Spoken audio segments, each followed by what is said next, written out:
प्रीत मन मीत है भाई, सब मतलब का मेला है, सब मतलब का मेला है। पैसा गुरु सब चेला है, सब दौलत का खेला है। पैसा गुरु सब चेला है, सब दौलत का खेला है। कबीरा खड़ा बाजार में मांगे सबकी खैर, ना काहू से दोस्ती ना काहू से बैर।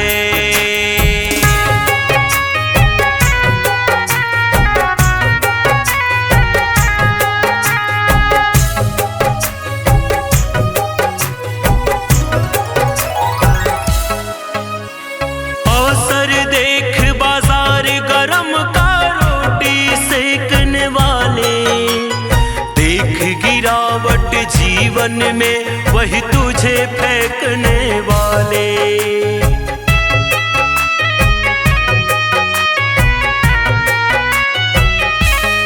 हो अवसर देख बाजार गरम का रोटी सेकने वाले, देख गिरावट जीवन में वही तुझे फेंकने वाले।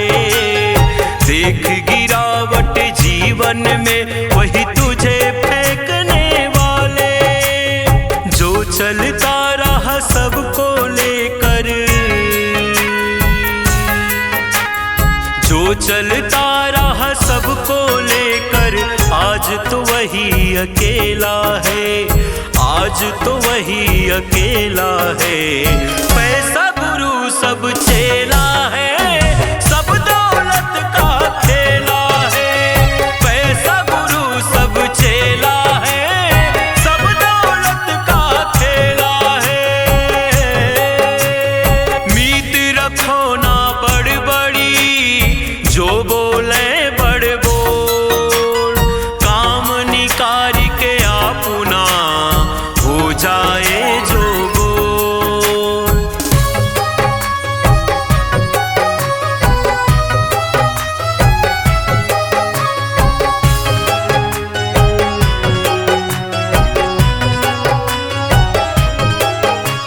शुभ दिन में सब ला कर देते बिन मांगे उपहार, दुर्दिन में उपहार वही बन जाता है